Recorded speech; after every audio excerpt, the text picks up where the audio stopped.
क्या आपको पता है कि भगत सिंह को अपना देश शहीद नहीं मानता है, जबकि आज़ादी के लिए अपनी जान न्यौछावर करने वाले भगत सिंह हर हिंदुस्तानी के दिल में बसते हैं। नमस्कार, मैं हूं संजीव और आज मैं आपको बताता हूं भगत सिंह के बारे में ऐसी बातें जिनको कुछ ही लोग जानते होंगे। भगत सिंह का जन्म 27 सितंबर 1907 को हुआ। उनके गांव का नाम लायलपुर जिले के बंगा में हुआ था, जो अब पाकिस्तान में है। उस समय उनके चाचा अजीत सिंह और स्वान सिंह भारत की आज़ादी में अपना सहयोग दे रहे थे।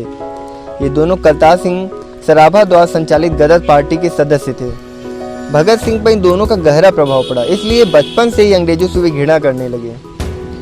भगत सिंह करतार सिंह सराभा और लाला लाजपत राय से अत्यधिक प्रभावित थे। 13 अप्रैल 1919 को जलियांवाला बाग हत्याकांड ने भगत सिंह के बाल मन पर बहुत ही गहरा प्रभाव डाला था। लाहौर के नेशनल कॉलेज की पढ़ाई छोड़कर भगत सिंह 1920 में भगत सिंह महात्मा गांधी द्वारा चलाए जा रहे अहिंसा आंदोलन में भाग लेने लगे, जिसमें गांधी जी विदेशी सामानों का बहिष्कार कर रहे थे। 14 वर्ष की आयु में ही भगत सिंह ने सरकारी स्कूलों की पुस्तकें और कपड़े जला दिए। इसके बाद इनके पोस्टर गाँव में छपने लगे। आज़ादी का जुनून। भगत सिंह पहले महात्मा गांधी द्वारा चलाए जा रहे आंदोलन और भारतीय नेशनल कॉन्फ्रेंस के सदस्य थे। 1921 में जब चौरी चौरा हत्याकांड के बाद गांधी जी ने किसानों का साथ नहीं दिया तो भगत सिंह पर उसका गहरा प्रभाव पड़ा। उसके बाद चंद्रशेखर आज़ाद के नेतृत्व में गठित हुई गदर दल के हिस्सा बन गए। उन्होंने चंद्रशेखर आज़ाद के साथ मिलकर अंग्रेजों के खिलाफ आंदोलन शुरू कर दिया।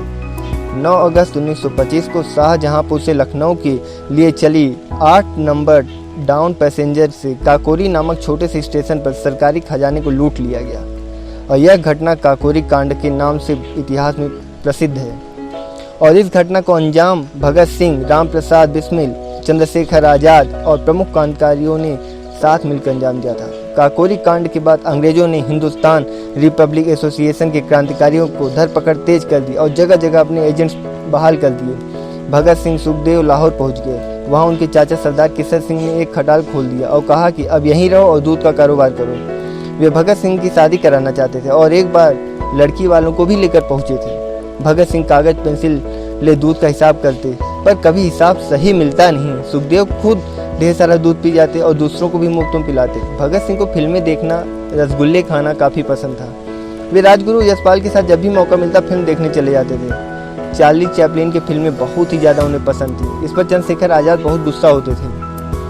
भगत सिंह ने राजगुरु के साथ मिलकर 17 दिसंबर 1928 को लाहौर में सहायक पुलिस अधीक्षक रहे अंग्रेज अफसर जेपी सैंडर्स को मारा था।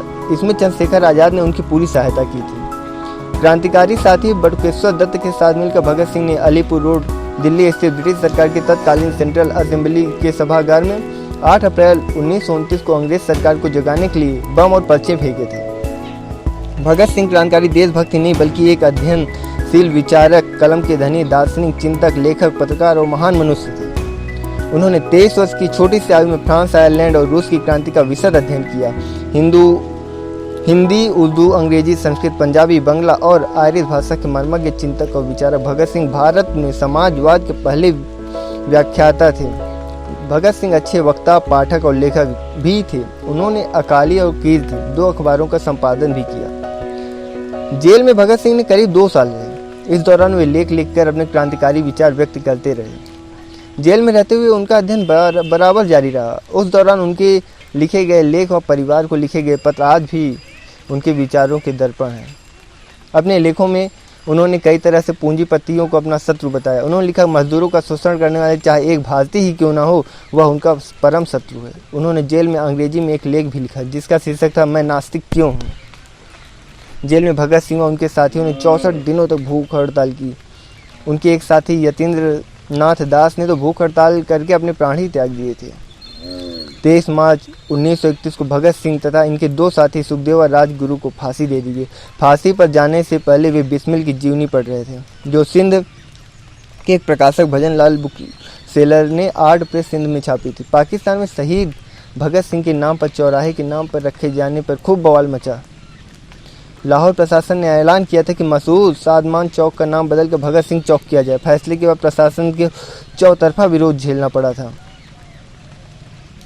तो आपको कैसी लगी ये भगत सिंह की स्टोरी? अगर आपको ये स्टोरी पसंद